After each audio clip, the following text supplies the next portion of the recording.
Good evening, everyone, and welcome to The Wrap's first in real life event in nearly 2 years. And we wanted it to be a special coming back in person, and it most certainly is. For those of you who don't know me, I'm Sharon Waxman. I'm the founder and the editor-in-chief of TheWrap.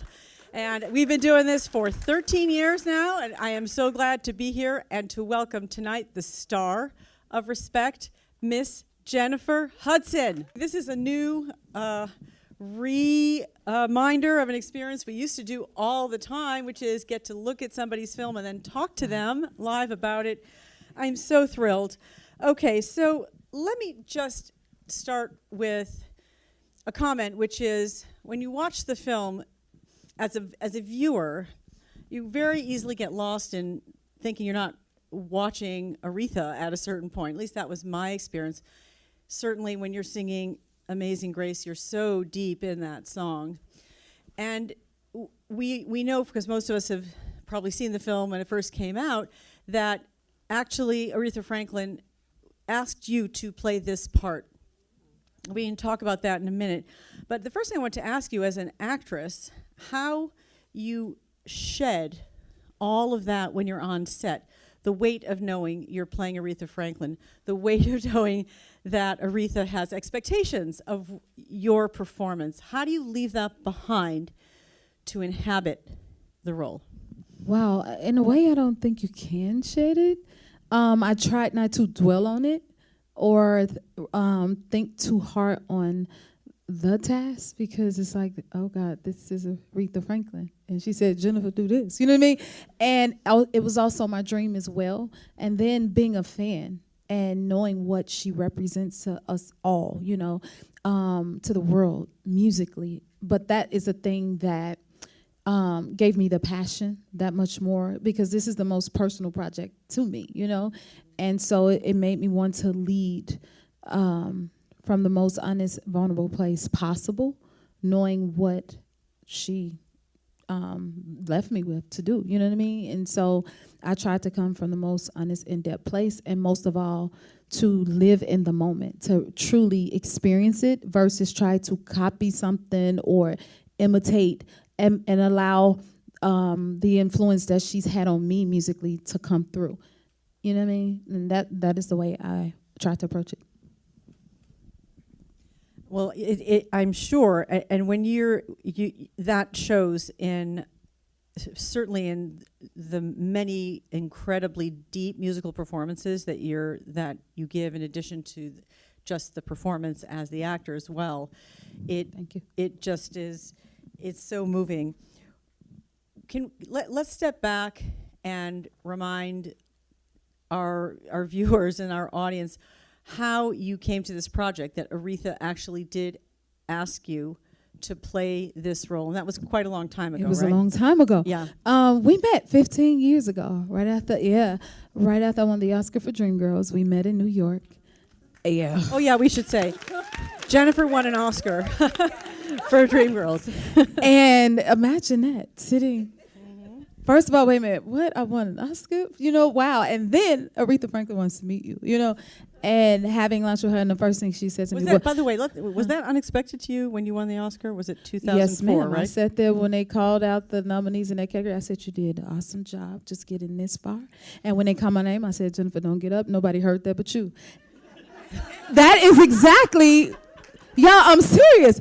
That's what was going through my mind. I'm like, ain't nobody else did. Oh, y'all looking at me. And that's what it was like in that moment. I forgot the question, but seriously.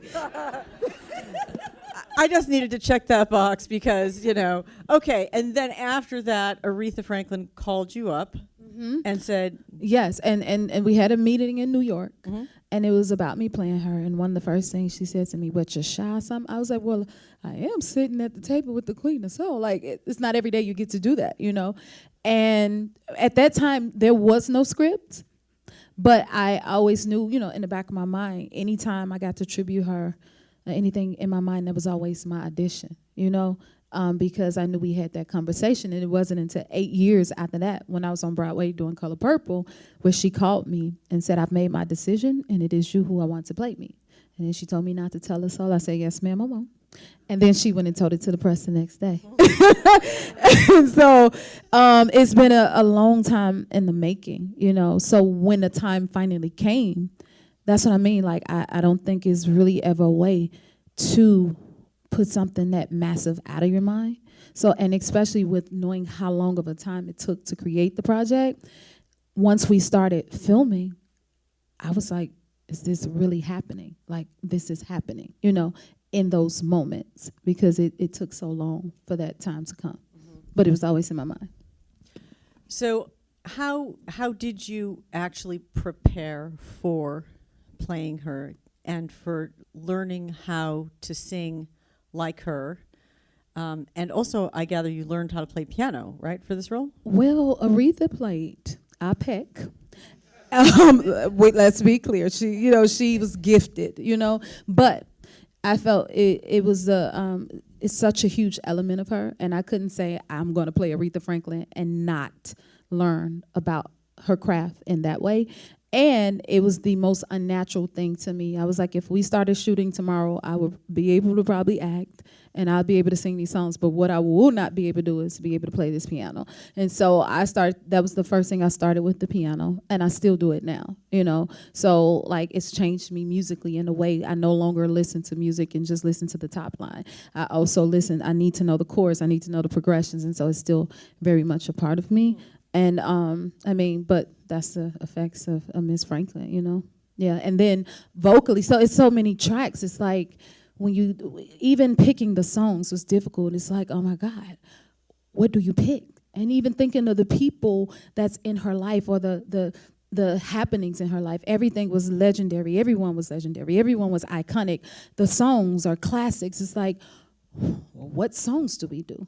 What part of the story do we tell? You know what I mean? All of those things played a part in it. And then vocally, I worked with the dialect coach, Tom Jones, and we studied her instrument and mine. And it's like our instruments are built differently but can lend to the same things. And I don't know if you know, some of you guys, but my American Idol audition song was Share Your Love With Me by Aretha Franklin. That was my introduction to the world, and I was 22 at the time. So during our process of studying her instrument and my instrument, we discovered that our voices was most similar when she was singing standards.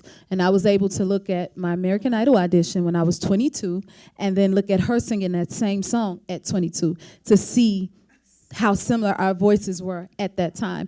And in the standard that's when her standard era was when our voices was most similar in a way. Mm-hmm. But although it's two completely instruments and no one can really imitate Aretha Franklin, it's Aretha Franklin. But I mean, I need to say that. So that was the main thing I sat with like, okay, what am I supposed to do? Do they expect me to sing like her? Am I supposed to just sing like me? I went back and forth with that. And so for me, it ended up being allowing her musical influence that she's had on me to come through while using her structures, her technique, her nuances that are so familiar to us, you know, and interpreting it that way. And also, most of all, making sure no matter what genre of music she sang, gospel was always the base. And then playing her faith had to always be present, you know. Mm-hmm. So those are the things that, you know, I always want to keep in mind. Mm-hmm. That sounds complicated. It was. It's so many layers to her, you know? Whew. Yeah. Well, let's talk about some of the scenes where you're singing, and they're so beautiful.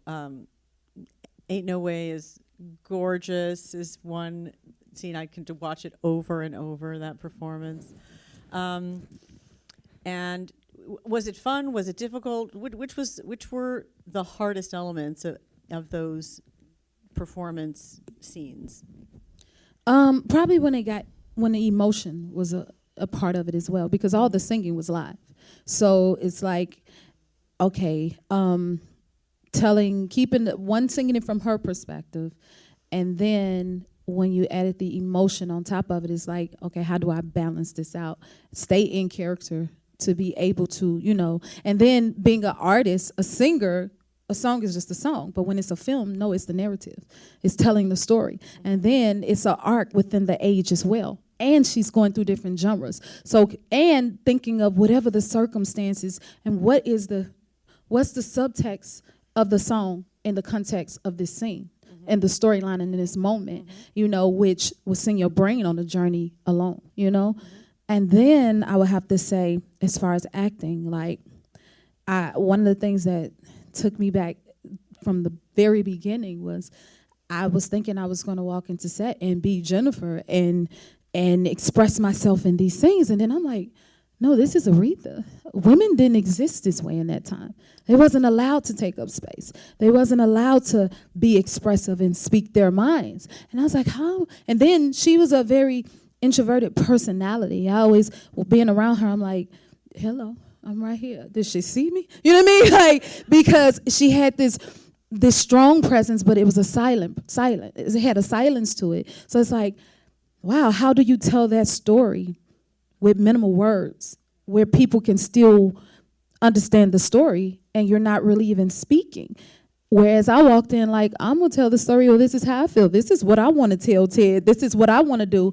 No, this is the 60s. Women wasn't allowed to take up space. They couldn't, you know, speak their minds the way we can today. So, no, I can't approach it like this. And I'm not playing me. I'm playing Aretha. So it has to come from her perspective, you know? So that was like another thing that's like, okay, how do you approach this and tell the story with minimal words?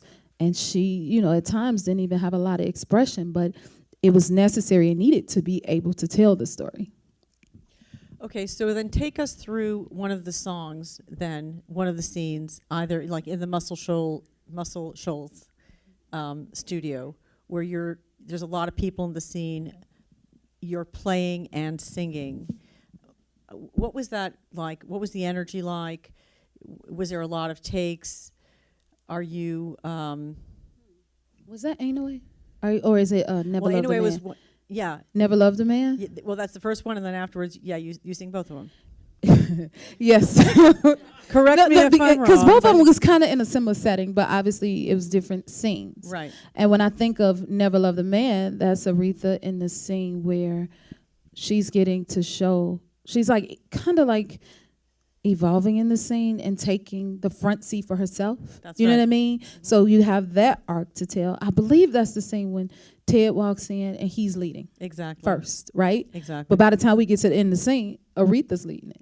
You know what I mean? And she takes over. She finds her power in her music through her song and her expression. So it's like that actor's arc, one, and then the musician coming through. And then to answer the question, to approach it as a musician, it was a really organic process. And a lot of the actors were musicians as well. So again, like they are playing live, I'm singing live. And we approached it how musicians would. So it was like in 3-4 parts, because that's what it would take to create a song. And it was, I think, very necessary because it's a musician we're portraying. You know what I mean? So we should show the process of music making. And so that's how we approach the scenes, the musical scenes. Yeah. I mean, I still find it kind of amazing that you could not, that you don't have her sitting on your shoulder, in every scene, like that you have to like. You have to, right? You have to let that go, or you can't fully be immersed in your process, I would think. What did you find about the non-singing parts of this that were most challenging? You've got the scenes of where Aretha's been drinking and she's in a very, very bad place. It's a pretty intense scene, and then her husband walks in, and there's all these bottles that are empty. Was that a challenging day for you? Was that a challenging moment? It was scary to think about, like, how am I going to approach this? I obviously wanted to be as realistic as possible. I remember seeing in the script where it said, Aretha hair is all over her head, or something like that. And that's how I walked into set. And everybody's like, what is going on? No, I came from my house. I got in the car and I walked straight to set. And I remember Lisa coming to me. She's like, you do realize this is going to go to print, right? I said, but that's what the script said. Who in a state, I like real things, you know, in a state like that and in a place like that, you ain't gonna be in hair and makeup. You're not gonna be just, don't put makeup on me. Let this be as real and authentic. And personally, if I'm going to tell her story in that way from such a vulnerable place in her life, then I need to bear myself and be as vulnerable. So it's like, no, this is her story in an honest way, so I should come it and approach it in that way. Yeah, so that's what was on my mind, for it to be, you know, real. Yeah, I feel she deserved that. Yeah. Thank you. I should point out, we started out by reminding people that we've known you from American Idol all the way through to now. When I think about the arc of your career, Jennifer, it is so remarkable how the things you've achieved, and obviously winning Grammys, winning an Oscar, which is such an outstanding achievement that you did at such a young age. Putting out albums, you've written a best-selling book, and now and then this also feels like some kind of sort of high point of playing Aretha Franklin, you know, in this deep and intimate a way, just a few years after she's passed on. What else do you want to accomplish in your life? I mean, you've really done so much. I mean, really. I've been so blessed to I do it because I love it. It's about the passion for it, and I think that's why we're all here, because we love what we do, and to be able to do that. So everything I have gotten to do is because I simply wanted to experience it. And once I stepped on an American Idol roller coaster, I said, I want to do this for the experience, and look at all the things I've gotten to experience since, you know? And so I'm really, thank you, grateful to simply like do what I love. And did you imagine this for yourself you must have been quite an ambitious young woman to put yourself out there on American Idol? And you know what? God always gives you a little bit more than what you asked for. I can't say I fully saw all of this. I mean, because I dreamt of being a singer and you know, all of those things. And it was my mother who used to always tell me everything I could do, right? And she was the one who told me to go audition for American Idol. And I didn't go the first season. And I was outside playing because I was about 16, 17, I don't know. And then season 2 rolled around, I didn't go. And when Kelly won the first season, I was like, oh my God, I should have went. So I was sick. Kelly Clarkson. You're like, I can sing better than that. No, because that's when American Idol turned into the big phenomenon. You know what it was. And I was like, I didn't go. Season 2 rolled around. Ruben started running. I love details. His birthday is September 12th, so it's mine. Okay. So he won the second season. And when that came around, that's when I worked on a Disney cruise ship. And I was like, you know, one bird in the hand is better than two in the bush, and this is guaranteed. So I'm not going to go. I'm going to go with the Disney job and not go for Idol because this is guaranteed. So the day after I got off the ship, I went and auditioned for American Idol. And I forgot why I just said all of that, but I was asking about being ambitious and what you envisioned that's what your career to be. Now, so I dreamt of being a singer. One day I was playing a joke with my mom, and she's like, you know what, Jenny, I think you could act. Then I turned around and win the Oscar on the first film. So I was like, okay, well, what else can I do, you know? Jenny, I think you could draw. Then I end up drawing, you know, so it was just. Did you say draw? Yeah, I draw as well. You draw? Mm-hmm. But I can only draw what I see. What do you draw? Cartoon characters. Okay. Okay, y'all, that's not. But listen, so it was all led by, you know, her just, you know, I guess investing in me or encouraging me and seeing, as I feel like we all have a superpower. And, you know, and I ended up doing those things. And so when I did Dreamgirls, Jamie Foxx said, the craziest thing about this girl is she has no clue what's going on. And I didn't. I honestly didn't. But did you think that was a compliment? I didn't know either way. I honestly didn't. And when Bill Condon, I'm being real honest with y'all, when Bill Condon gave me the role in Dreamgirls, like, this man gave me this role. So I don't want to let him down. All I wanted to do was get my lines right, okay? And that was my main goal. Like, you gave me this opportunity, And if you give me the opportunity, I'm going to make you work. You know what I mean? And so that was my inspiration behind that. So when they started like all the award talk, I didn't know. I honestly didn't, so, but that's the beautiful thing about being able to even be here right now and to still be here, to be able to do what I love and to see it being embraced, and then to be able to learn. Because I always tell people, sometimes I walk into, yes, I won an Oscar on the first film, but I don't know everything.